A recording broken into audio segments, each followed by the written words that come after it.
महाराज जी राधे राधे।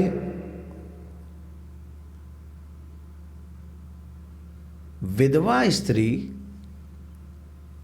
क्या श्रृंगार कर सकती है?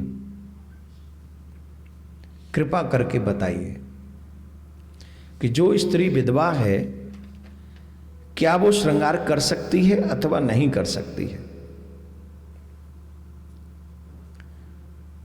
ये प्रश्न बहुत बहुत महत्वपूर्ण है आधुनिक युग में, और इसका उत्तर देना एक थोड़ा सा कष्ट वाली बात है। कष्ट तो नहीं है, शास्त्र जो कहेंगे वही हम बोलेंगे। दीजिए जरा, लेकिन अगर नहीं बताएंगे तो गड़बड़ हो जाएगा। बताना बहुत जरूरी है। इसका वर्णन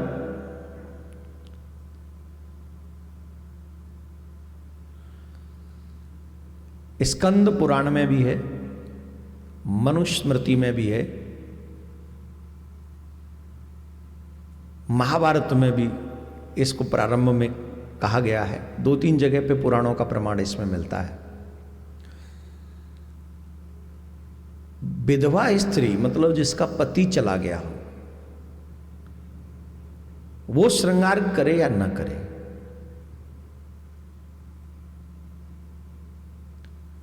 बहुत सावधानी पूर्वक की बात और थोड़ा सा अच्छे से समझनी है। इसमें कोई ये मुझे ये ना कहा जाए कि स्त्रियों के विरोध में आप ये बात कर रहे हो, या ये ऐसा कुछ नहीं। मेरे घर में माँ है, मेरी पत्नी है, मेरी बेटियां हैं और तमाम हमारी शिष्याएं हैं जो सब स्त्रियां हैं। आपने प्रश्न किया है इसलिए गलत उत्तर मैं यहां से नहीं दे सकता, पौराणिक उत्तर ही मुझे देना होगा। विधवा स्त्री को ज्यादा चमक दमक वाले वस्त्र नहीं पहनने चाहिए।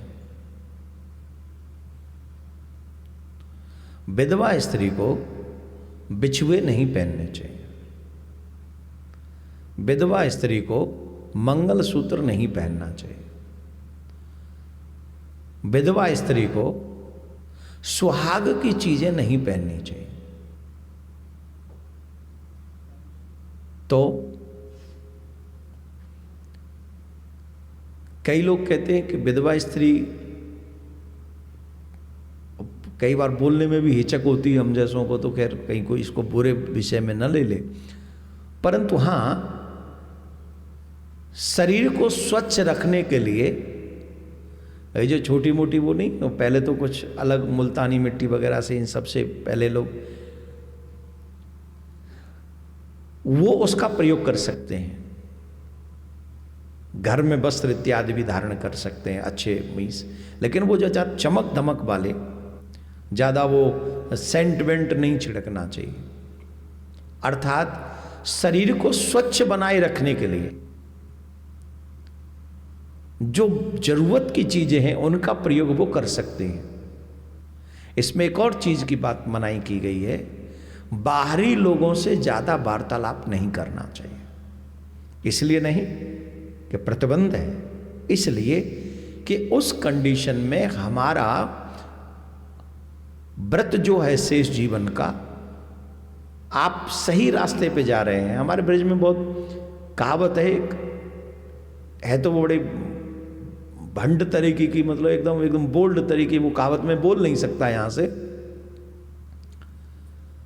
उसका अगर सही माने में मैं शब्द चुन के इसका आपको वो दूं आंसर, तो ये होगा कि हर विधवा स्त्री चाहती है कि इसका विधवत्व अच्छे ढंग से व्यतीत हो, पर दुष्ट जो समाज में दुष्ट प्रवृत्ति के लोग हैं वो उसे चैन से जीवन जीने नहीं देते।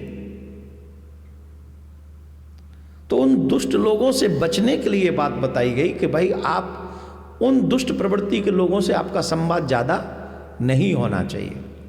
हालांकि हम पहले वाले उपाय में बता चुके हैं कि अगर विधवा स्त्री यंग एज में ऐसा कुछ हो गया है तो आप शादी कर सकते हैं, लेकिन बाकी की चीजों को आप माथे पे तिलक लगा सकते हैं। उसमें लिखा है बाकायदा, पुराणों में प्रमाण है।